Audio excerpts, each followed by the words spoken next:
안녕하십니까. VOA 모닝뉴스입니다. 미국과 북한이 스웨덴에서 비핵화 실무 협상을 위한 사전 접촉을 한 것으로 알려졌습니다. 스티븐 비건 등 미국 대표단의 모습도 현지에서 포착됐는데 협상 장소와 일정 등은 공개되지 않고 있습니다. 첫 소식은 박형주 기자가 보도합니다. 미국 비핵화 실무협상지인 스웨덴 스톡홀름에서 미국 대표단을 이끄는 스티븐 비건 국무부 대북특별대표의 모습이 4일 포착됐습니다. 스웨덴 외무부 청사에서 나온 비건 대표는 켄트 해슈테드 스웨덴 대북특사의 배웅을 받으면서 취재진의 질문에는 아무런 대답을 하지 않았습니다. 비건 대표는 이날 오후 앨리슨 후커 백악관 국가안보회의 한반도 보좌관 등과 함께 스웨덴 외무부에서 약 1시간 30분가량 머문 뒤 떠난 것으로 전해졌습니다. 앞서 이날 오전 스웨덴 주재 북한 대사관 앞에는 북한 대표단의 움직임을 살피려는 취재진들이 모여들었습니다. 주변에는 현지 경찰이 배치됐습니다. 북한 대표단은 철저한 보안 속에 오전 9시 40분쯤 대사관을 나와 이동한 것으로 전해졌습니다.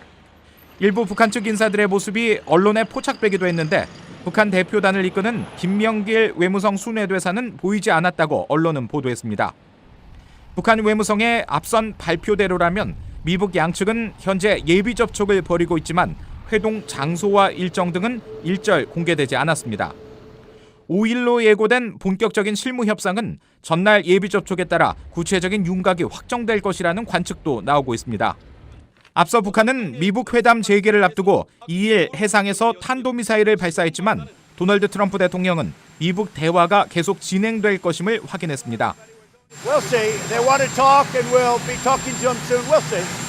북한 측 대표단의 김명길 대사는 3일 미국 측에서 새로운 신호가 있어 기대하고 있다고 밝혔지만 마이크 폼페오 국무장관을 포함해 미 국무부에서는 북한 협상 전망과 관련해 공개적인 언급을 하지 않고 있습니다. VOA 뉴스 박형주입니다. 미북 비핵화 실무협상이 스웨덴 스톡홀름에서 재개되면서 실무협상에서 어떤 논의가 이뤄질지 관심이 높습니다. 미국의 전문가들은 이번에는 반드시 비핵화 정의에 대해 북한의 분명한 입장을 확인해야 하고 북한 비핵화 전 제재 완화는 절대로 양보해서는 안 된다고 제언했습니다. 김영교 기자가 보도합니다. 미국 내 전문가들은 이번 실무협상의 초점은 반드시 비핵화에 맞춰야 한다고 강조했습니다. 데이비드 맥스웰 민주주의 수호재단 선임 연구원은 북한이 비핵화 대신 핵 보유국 인정을 요구하며 무기 통제로 협상의 방향을 이끌어갈 가능성이 있다면서 말려들지 말아야 한다고 제언했습니다. Not for denuclearization, but for arms control negotiations. And they want to talk in terms of arms control negotiations, which will make North Korea a nuclear state. And so we cannot succumb to that demand that we enter into arms control negotiations. 맥스웰 연구원은 또 비핵화 전엔 절대로 제재 해제는 없다는 점도 북한에 명확히 해둘 필요가 있다고 지적했습니다. 알렉산더 버시바우 전 주한미국 대사는 북한이 말하는 비핵화가 뭔지 그 정의를 명확히 받아내고 비핵화의 전체 경로를 단계별로 정의하는 로드맵에 합의해야 한다고 제언했습니다.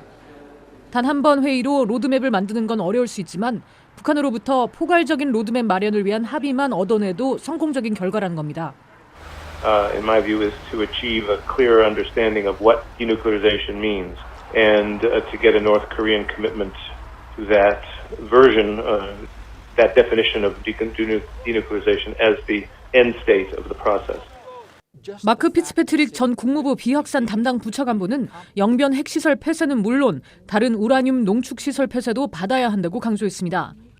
The United States should seek clarity from North Korea on their offer to close down Yongbyon, and they should press North Korea to extend that offer to other uranium enrichment facilities.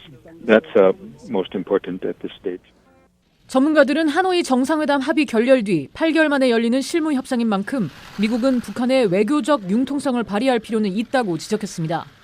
하지만 북한 비핵화 조치와 검증에 앞서 북한의 협상 통제 시도와 제재 완화 요구는 절대로 수용해서는 안 된다고 강조했습니다.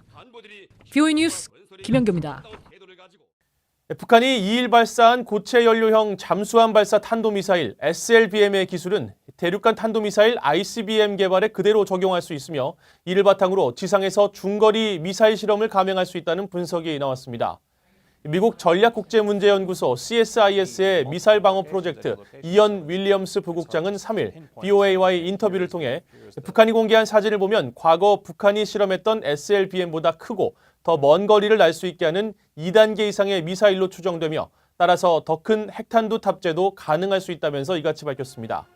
또 기존의 북극성 1형 그리고 2형과의 차이에 대해서는 북한이 최근 미사일을 탑재할 수 있는 대형 잠수함 건조 모습을 공개했었다면서 이번 미사일은 그 잠수함에 탑재하기 위해 설계된 것으로 볼 수 있다고 말했습니다.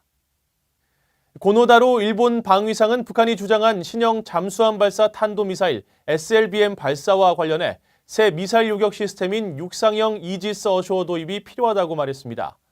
고노 방위상은 4일 기자회견을 통해 북한은 일본을 사정권에 둔 탄도미사일을 상당수 가지고 있다면서 이지스 어쇼와 같은 상시적인 경계 감시, 요격 시스템의 도입이 중요하다고 밝혔습니다. 이어 미북 실무협상과 관련해 북한의 핵과 미사일의 완전하고 검증 가능하며 불가역적인 비핵화, 즉 CVID 실현을 위해서는 미북 프로세스가 중요하다면서도 북한의 어떠한 미사일 발사도 유엔 안보리 결의 위반이며 이런 도발이 행해져서는 안 된다는 것이 미국과 일본의 변함없는 입장이라고 강조했습니다. 한반도 관련한 건이 대거 포함된 2020 회계연도 국방수권법안에 대한 상하원 조율 기한이 다음 달 말로 연장됐습니다. 이 원비어 법안으로 불리는 대북제재 강화 법안이 최종 포함될 것으로 관측됩니다. 이주온 기자가 전해드립니다. 미 의회가 당초 정한 2020 회계연도 국방수권법안의 상하원 조율 완료 시한은 9월 30일. 하지만 지연이 예상되자 임시 예산 만료일인 다음 달 21일까지로 기간을 연장했습니다. 앞서 상하원에서 각각 통과된 새 국방수권법안은 한반도 관련 수정안도 대거 포함됐는데 특히 원비어 법안으로 불리는 대북제재 강화 법안도 처리 가능성이 높아졌습니다. 이 법안은 북한과 거래하는 개인과 기업의 금융거래를 돕는 해외금융기관에 세컨더리 보이콧, 즉 제3자 제재를 의무적으로 부과하는 내용이 핵심입니다. 하원에서 원비어 법안을 발의한 앤디바 공화당 의원이 상하원 조정 합의에 직접 참여하게 된 것도 법안 통과 가능성을 높이고 있습니다. There'll be some minor details, but I am optimistic that tougher sanctions and tougher sanctions authority will be the final result in the NDAA. 앞서 백악관은 상하원 군사위 지도부에 보낸 서한에서 원비어 법안에 대해 지지 의사를 표명하면서도 대통령의 제재 유예 권한 확대를 요구했습니다.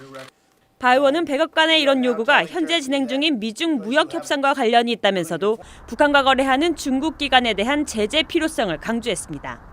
And if we have a financial institution in China that's cheating and that's allowing North Korea to have access to the international financial system, then we need to designate that entity and shut that down. 바 의원은 북한 정권에 이런 최대 압박을 가하지 않는 한 미국은 북한과 관련해 진전을 이룰 수 없을 것이라고 강조했습니다. 한편 주한미군을 현 수준인 28,500명 미만 감축제한 수정안도 상하원 각각의 국방수권 법안에 동일하게 담겨 사실상 의결이 확정적입니다. VOA 뉴스 이존입니다. 유엔의 토마스 웨아 퀸타나 북한 인권특별보고관은 최근 세네갈 내 북한 노동자 실태에 대한 VOA의 단독 보도와 관련해 세네갈 정부에 북한 노동자의 인권 유린 실태에 대한 질의를 할 것이라고 밝혔습니다. 퀸타나 특별보고관은 3일 VOA와의 인터뷰에서 이번 보도를 통해 북한의 해외 노동 시스템이 여전히 유지되고 있으며 노동자들의 노동 환경이 국제 기준에 부합하지 않는다는 점이 거듭 확인됐다며 이같이 밝혔습니다. 또 자신은 해외 노동자들의 강제 노동 문제와 해외 노동 환경, 안전조치 여부 등 북한 정권 때문에 생기는 문제에 대해 항상 우려를 제기해왔다고 강조했습니다.